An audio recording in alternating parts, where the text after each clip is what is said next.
Maabing nga buklas mga kamang! For today's video nga ay inagahan kong maglaba kasi feeling productive ang auntie nyo. Ang daming ginawang schedule.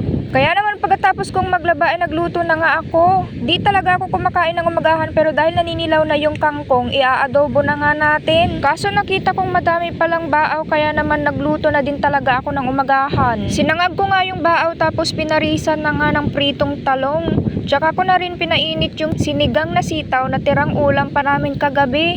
Sa pagod ko nga ding naglaba ay nagsandok na nga ako agad ng pagkain.